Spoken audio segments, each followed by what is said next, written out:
This podcast is part of the Big Heads Media Podcast Network. Go to bigheadsmedia.com for more great podcasts. Welcome to the BiCurean podcast, where we explore and embrace the seeming contradictions of life. What actually is BiCurean, you ask? While you may not necessarily have a mental concept of BiCurean, partially maybe because it's a made-up word, you embody it. What's happening right now in terms of the divisions between us is a focus on that which is different. And lack of understanding and empathy for people's beliefs is no longer an excuse. And it is in the differences we carry in ourselves that we find the BiCurean moment. When you really dig into something, you're going to see some depth to it. It's not just a race thing. It's not just a conservation thing. It's letting go of the or to make room for the and. We embrace all of you. Welcome to the BiCurean. Did you know we have a listener support program? We set up a link where you can quickly and easily support our show. The whole thing will take about 60 seconds. The link is glow.fm/BiCurean. That's glow.fm/BiCurean. We're asking for $5 a month, but you can contribute as much or as little as you like. If BiCurean is a part of your day or week and you love what we're doing, please visit glow.fm/BiCurean and support us any way you can today. Welcome to the show this week. I am Erik. And I am Aicila. And we have kind of a special show because I'm not even going to take credit for it. Aicila totally came up with this idea. We have been using the tagline, Be the Change, for a while now. And she had a wonderful idea of a campaign that's essentially going to involve you, the listener, and any innocent victim on Twitter that falls into the spider web, to try to investigate, maybe cooperatively, different ideas and ways that you can actually be the change. And somehow I'm committed to this because I'm going to be trying these things too. Yeah. But we thought this would be a good opportunity to take an episode of the show and talk about what Be the Change is. Both, as our tagline and what this campaign is going to be about. That was a great intro. Thank you, Erik. I appreciate that. And that's pretty much everything. So that's our show right there. So thanks. Keep an eye for it. And so we had been trying to come up with different taglines, and then we came up with a Be the Change, partially because... Well, we wanted our tagline to... Basically, if somebody sees the name of the show, BiCurean, or it doesn't hears mean about it, anything. and sees and sees Be the Change, they're hopefully going to have a little bit of an idea of what we're doing. Yes, we're political. Yes, we're activistic at times, but realistically, what we really want is to promote critical thinking. And we had played with ideas around, think critically or be a critical thinker in the past. And none of it resonated. But then we realized, be the change. That's what we're really asking people to do. Understand the world we live in and be part of the world you want to be. Yeah. And we also really try to do that on the show. Both of us at different times have been challenged by a topic and or by each other to think differently or to try on a different idea or different understanding. And that's part of why we sometimes surprise each other with things, is we want to show how doesn't have to be threatening. It's possible to see something and try it on. And so then the idea came, we've been talking about what are ways that we can expand beyond just the podcast to really try and get people to try on this idea of participation. And so that's where I got the idea of saying, well, let's do a campaign. And I'm committing to something really nutty, which is every week on Thursday, I'm going to put up a little meme type thing. Erik created the graphic because he's talented like that. And then I'm putting up little thoughts or suggestions or tips and a Medium article to go along with it, and on Twitter and our Facebook podcast community group, and then on Instagram with some ideas about how to try that idea on. Absolutely. Yeah. So maybe we can start and talk about what some of the topics that people may have seen or will see are. Okay, well, so the first one, and actually I've heard this quote a lot but I actually never looked up where it came from. I found out in my research. So the campaign is based on a quote from Tolstoy, and it's lots of people want to change the world. A few of us are willing to change ourselves. And so that's kind of where the inspiration came from. Was I've heard that before, and I've always thought that was really true, that it's really easy to look and say, oh, if so-and-so would do this differently, then everything would be better. And yet to also turn that mirror on ourselves and say, well, how am I part of the solution? What do I need to do to actually be part of the change that I'd like to see, instead of putting all of the power onto other people, which is a way to not really Yeah. have anything happen. Well, and I think that speaks to one of our key philosophies on this show. And we try to be educational, we try to be engaging, but we're hopefully making people think. And as part of that, if you're thinking, it's unlikely that you're going to be able to take whatever political, activistic stance you have and go out and just force it on people. Maybe if you're running for office, you could make it part of policy, but realistically, being idealistic, especially if anyone who's listening to the show has really tried it, can be difficult. You can't even necessarily win an argument with your partner or your friend or your family. So, how can we embody it? And a lot of times it does come down to our actions and how we live.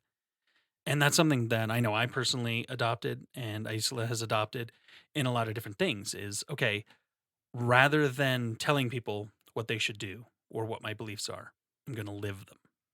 Right. And it's a really powerful way to step into the world.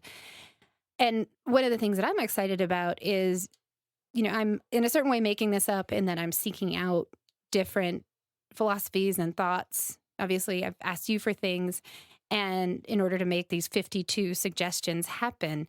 And I'm also going to try them on. And some of them are going to be things that I have never done, because I really believe in that part of the process is stepping into it with people. Like, I'm not trying to hold myself up as I've got this all together, because I know that I have so many things to learn. And I appreciate the teachers in my life. I appreciate you. You're always asking good questions. You point things out that I need to learn at different times. And you're also really willing to listen. So that's really great. My kids, random strangers occasionally will manage to show me something. And so for me, that's going to be fun to kind of see what happens. What things do I think are the stupidest thing ever? What do I really learn from? And then also we're going to do Twitter conversations every Tuesday. And hopefully people will participate and share their experiences around what they like, don't like, think is fun, foolish, et cetera, et cetera. Absolutely. And thank you for the compliment. I do try. But yeah, to the point of this, what we did is the first one, changing yourself. I'd like to kind of dig into that a little bit, and maybe this will be a good catalyst to start these conversations. But I think we're all guilty of it at times when we have a strong belief, but we don't necessarily even embody it day to day. For me, part of it, a big change for me that I can actually accredit to doing this show and what we've been involved in was recognizing my privilege. And yeah, I know that sounds pretty liberal, but realistically, I meet people all the time that talk about their privilege, but they don't actually employ what they've learned about having privilege to the understanding. And this isn't a white guilt thing or I need to feel bad on a daily basis because I have privilege. It's just understanding. And once it's understood that I have it, being able to be critical and see the different ways that I can use my privilege to help other people. Because I think that's the real message behind it. So there's an example of a way that I've changed how I think. Because I fully admit when I first heard the term white privilege, I just transposed it to white guilt. That's really I need common, to just right? feel bad, right? Yeah. I mean, that's where a lot of people go. And something that you noted that I do think happens a lot is it can often be expressed in a pretty aggressive way. So it can be definitely received as, oh, I should feel bad. Right. When the people that I have met that are of color or different sexual orientations or all of that sort of thing. When we've actually had conversations about it, it's more of an understanding. It leads to things like actual view of things like diversity in the workplace. What what are you doing other than checking a box by hiring more people of color or different ethnicities, or even just hiring more women or something like that?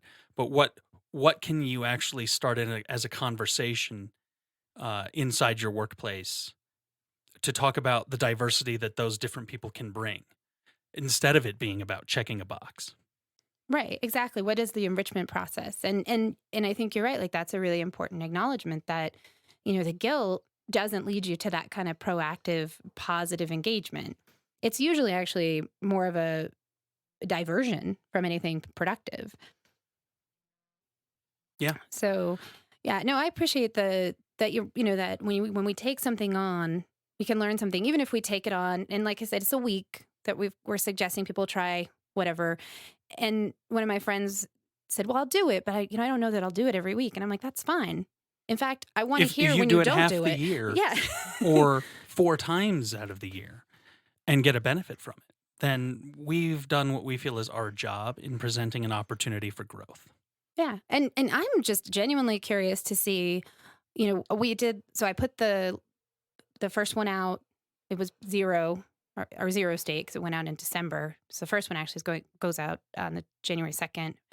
And someone already responded to the Twitter conversation and was talking about their experience of trying to be the change. And it was really exciting for me to get to hear their responses and to interact with them. And so I'm really looking forward to the possibility of us creating something new together and something positive. Like instead of it being about,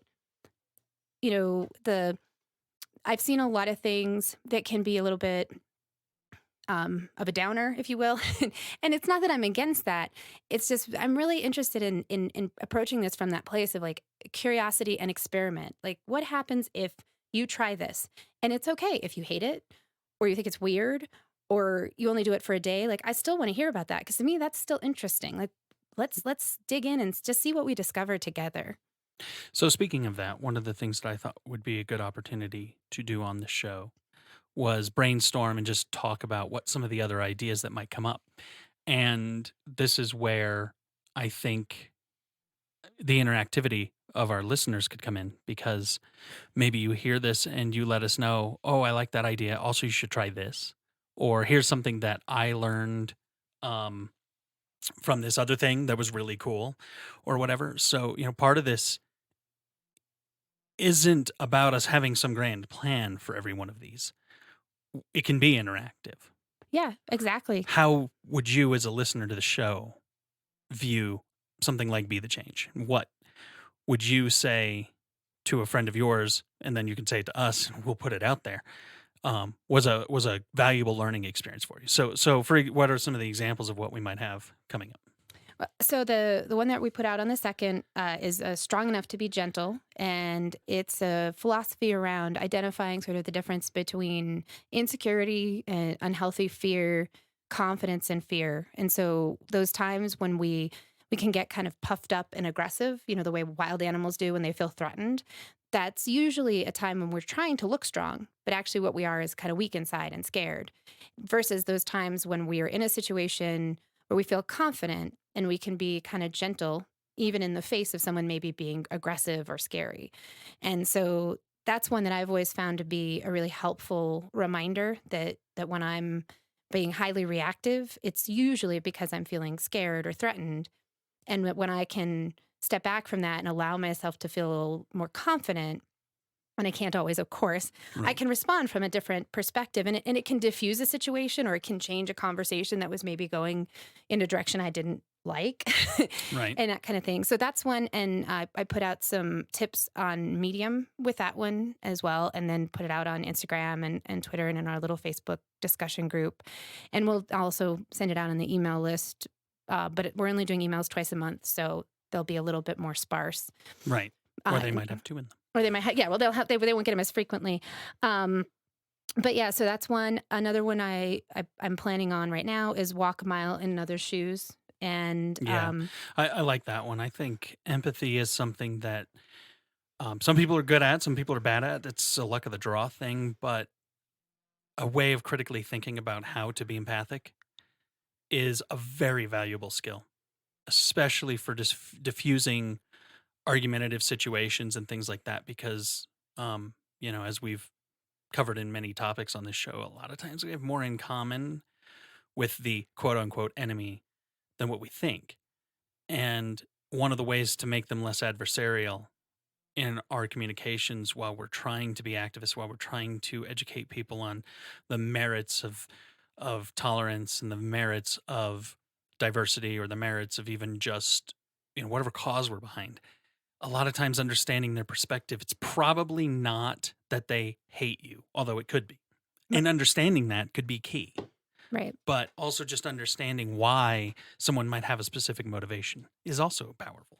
Right. And one of the things that I learned running, especially small organizations, because I often had the opportunity to do different jobs, is that if someone was doing something and I thought, gosh, it seems kind of like a silly way to do it, and I stepped into doing it with them, I learned really quickly that their motivation for doing it the way they did it had a lot of sense to it. There were aspects to what they were doing that were invisible to someone who wasn't in the position. And it just gave me a really healthy respect for anytime I'm in a situation where I see people doing things that I just can't fathom what thinking is. There's probably some aspect of what's happening for them that's invisible. And to really try and be open to understanding that in order to actually genuinely be able to connect to the situation. Like in my position of being the boss, what I could do is once I understood, I could help them problem solve so that their situation could be easier. That's not always the case in order to have that power, but it was a really valuable lesson for me. Yeah. I think that's a great one. Uh, What other things are we thinking? Oh, we have a little chart here. See, I have a chart. Of course I have a chart, right? Yeah, that makes sense. I've come to expect no less. Oh, good. I like this one that you have up here. Hold your conclusions lightly.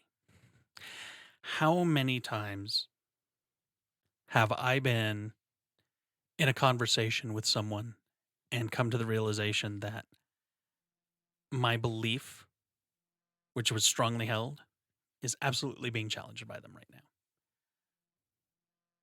And the worst part is, sometimes they're right. Oh, that is the worst. I totally understand that. Because it is so easy to be locked in to what we feel is right, or some fact that we read, or true fact, or whatever fact. And we just believe it. I saw it for sure in the 2016 election because, people were just flagrantly writing news articles that conveyed whatever they wanted, throwing it up on some random website with absolutely no journalistic integrity. And suddenly my friends are parroting back absolutely nuts ideas. And it's fine. Maybe it makes sense. Maybe it confirms something that you deeply hold. But you have to be willing to let that stuff go if it's not true, and if it's in fact harmful, or even if it's just going to cause conflicts when there doesn't need to be one. Yeah.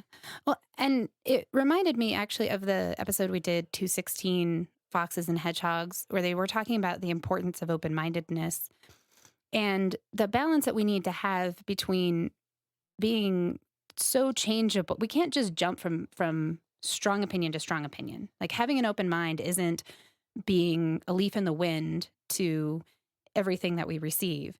It is, however, being willing to receive information even when it seems like it might contradict us or point out that we're wrong, in order to be able to actually fully assess the situation. And so that was one of the ones that I wanted to dig into. And also what I'll do with that one is just maybe pull some of the stuff from that article and episode, but also some of the ways that you can practice, what does that look like?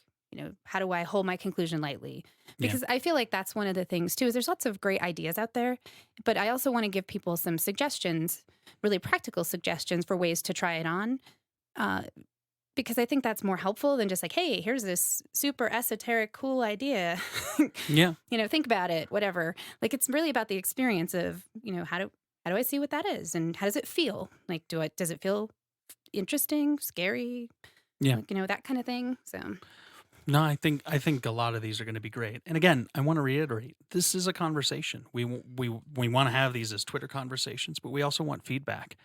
What other ways have our listeners and our friends and our family all grown and had this experience? And in what ways do you see that you could change something to be more positive in our world? yeah, no, I really appreciate that. Thank you for the reminder, because I think that will be really great if people can, feel free, email, post, send us a direct message. And we'll be inviting that on Twitter. So, look for the Twitter when we look for ideas.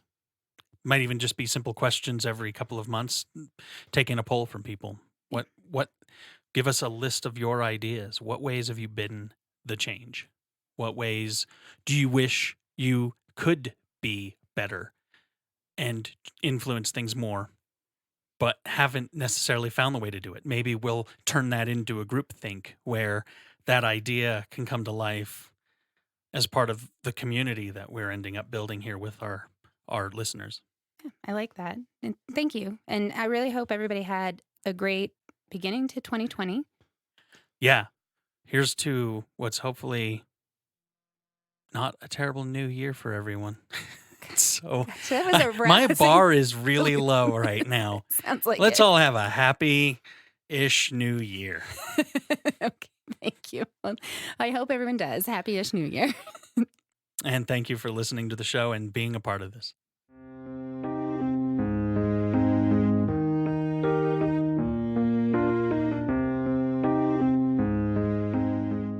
Hi, I'm Mark, and I'm one of the hosts of Massive Late Fee. Do you remember Blockbuster? Well, we do, and we racked up a lot of late fees there. That's why we're glad there's things like Netflix, Hulu, and Blockbuster has died, mostly because of us. We cover streaming shows and pretty much whatever we want. Join us every Thursday as we talk TV and movies on Massive Late Fee. You can find us at Massive Late Fee on Twitter, Massive Late Fee on Facebook.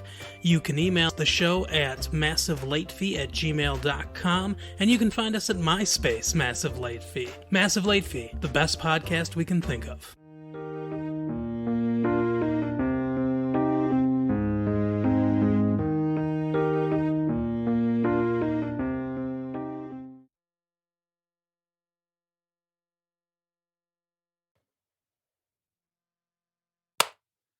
Welcome to this week's BiCurean moment. Yes, I am actually really excited to share something that I just learned today. Well, and I'm going to preface this because I'm about to come out of the closet on something. Okay, I'm right. I'm here for you.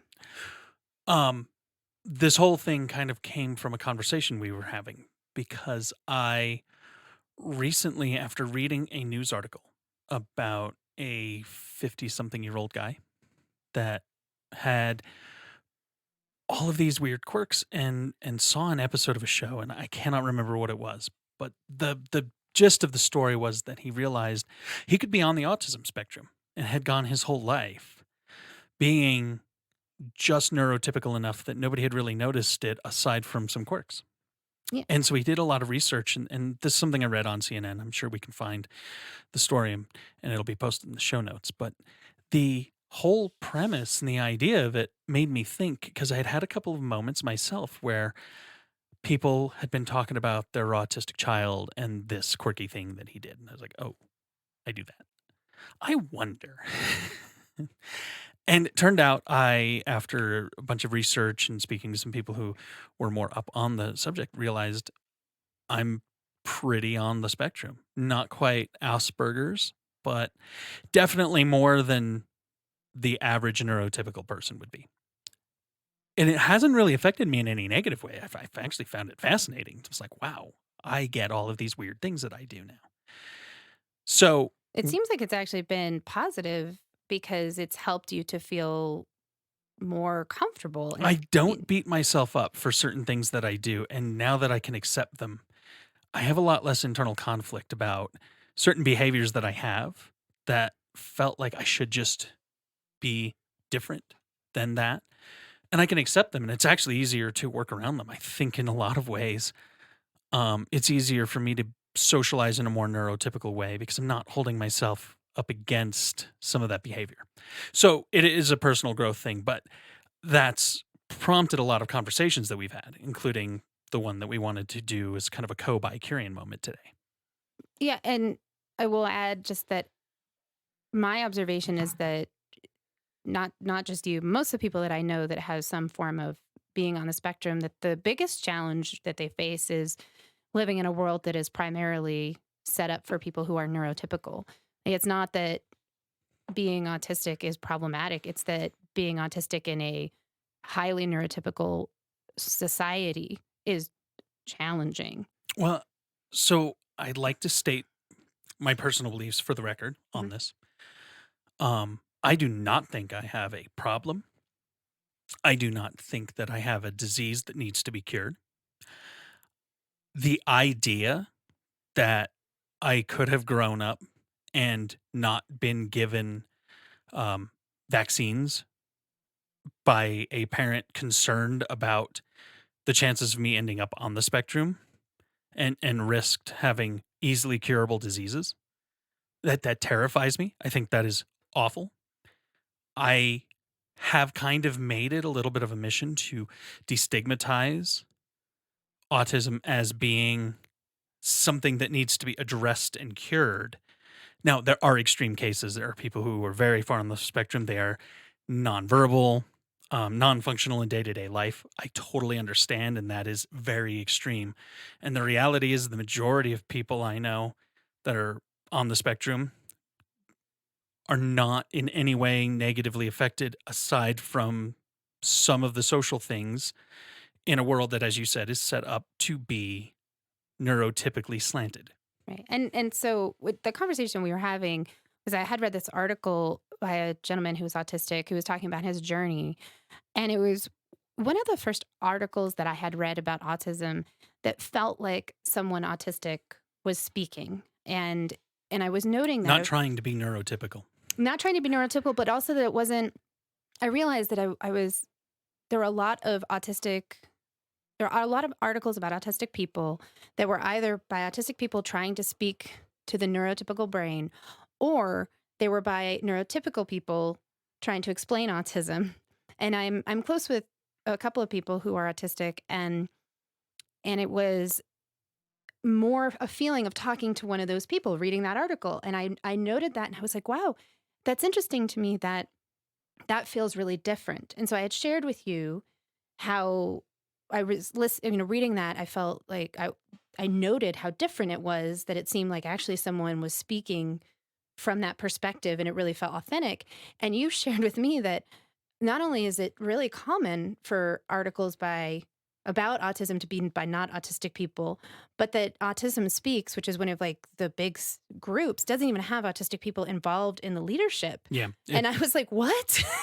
It's one of those things. Again, I use the word terrifying because it actually is, to think that, people who are making decisions on behalf of autistic people and trying to work on their behalf don't even have the perspective of autistic people. This isn't something we're not slow. We're not dumb. We're generally really smart. And it's almost insulting that there's this stigma about it, such that it's something that normal neurotypical people, I say normal in quotes because I don't feel abnormal by any means, but that neurotypical people need to help us with. I mean, I appreciate that, but give me a break. Right. And so I, of course, being me, immediately started researching, are there any autistic groups that are actually representative? And the Autism Society does have autistic people on the board, as well as in positions of leadership. And they also recently instituted an advisory board of only autistic people. And they claim, and I would have no reason not to believe them, that it's the first of its kind. And so I was like, okay, that someone out there is actually trying to take on doing this in a way that's a little bit more inclusive and respectful of the people. And I get it. They want to serve the community. But I just kind of really, for me, also their name is problematic. Like Autism Speaks, that should be a group that Yeah. specifically is people who are living with that situation. Well, and it's also a part of the overall trend of people who are trying to minimize, cure, avoid, distance themselves, and treat autism like it's always some crippling disease. Right. And I think that, definitely I know one of my children was autistic, and when I was working to support my child when they were young, there was a lot of almost fear mongering, and I didn't experience their life as being particularly. Well, there's an assumption that they're going to be on the short bus, and that was my experience in this. Like, why I've made it until I was 41 without, because I was just neurotypical enough that nobody ever suggested that I needed special education and stuff. I struggled in school. It was mostly because I was bored. It was mostly because I didn't see the point of it. But realistically, I was an A's and B's student. I considered myself struggling. I didn't like some of the environments that I was in. And this, we're talking about things that might have been just a slight turn of how some of the information could have been presented. But again, this idea, and I'm going to throw this out there. I guarantee you that everyone listening to this right now has interactions on a day to day basis with somebody who's on the spectrum. And other than having a few quirks, you would never know it. They may not even know it. They may never have been diagnosed or anything because it's not crippling. Right. It isn't. It actually can be, from my perspective, both the research that I did and, like I said, raising a child. Like, once again, like, I don't feel like their experience was actually really a problem. They were curious and interested and honest and kind and loving. Like, they're good human, and I know them, their mom, but other people have that feeling about them. It was their interactions with some of the very almost rigidly neurotypical things that they had the most struggle with. And there's not a lot of like room in our society for that neurodiversity, and yet we need and value it. Like, my Right. my brother, as you noted, is on the spectrum, and he's scary smart and As in one of three people who knows a certain kind of math and is pursued by several tech companies to bring his skills. yeah, like we need But he's also these really, people. yeah, but he's also really quiet and Yeah. he doesn't open up very often. And for me, I got it. I didn't know why. When I met him, I got where he was coming from on it. But again, just because he's not verbally engaging with everybody who walks into a room or outgoing doesn't mean he has a problem. He's just a little different, and that's okay. And so, yeah, I like the term you used. People need to be aware and celebrate things like neurodiversity. So that was my BiCurean moment. It was actually kind of horrifying to think that the group Autism Speaks doesn't actually have autistic people in leadership. And then also to, and I appreciate it. I think it's really powerful for you to share that this is something you experience, because I do feel like it's helpful if more people can be upfront that this is happening. It's not actually a problem. It's not necessarily. And I think that if people stop treating it like a blanket thing, like you have autism, Yeah. you're handicapped in some way. No, not at all. Why don't we start thinking of this as that it affects everybody differently? And there's different things that you can do to support people in your life that may be autistic, but understanding that their experience is not necessarily way different than yours. They're still prone to having all sorts of emotions. They're going to be sad and happy about things. It may not always make sense. But whose emotions make sense? I mean, really. Exactly. So, just as an educational PSA, just be aware that there are people you deal with that might have this, and they might be struggling with it only because the world we live in is telling us that everybody with autism clearly has a serious problem, something that needs to be dealt with. They're handicapped in some way. They're the people speaking for them don't even have experience of having autism or people in their lives with autism. And that's who's making these calls. Just be aware. This is not actually a public health epidemic. It's just a different way that certain people are. And it has its benefits and it has its drawbacks. As just like does anything else. everything. Yep. So thank you so much for listening. And I appreciate any listeners that, um, may have different experiences on this. We'd love it if you share it with us, and I would love to engage in conversation. So again, you can email us directly if you are or have somebody on the spectrum and would like some different perspectives. I've been doing a lot of studying and a lot of analysis of myself through this, so I have some probably unique perspectives, and I'd be happy to share them directly. Yeah, please do. And or reach out on Facebook, Twitter, or Instagram. And as Eric said, you can email us at podcast at BiCurean.com. And if you like what we're doing, please rate us on your listening platform of choice. Thank you.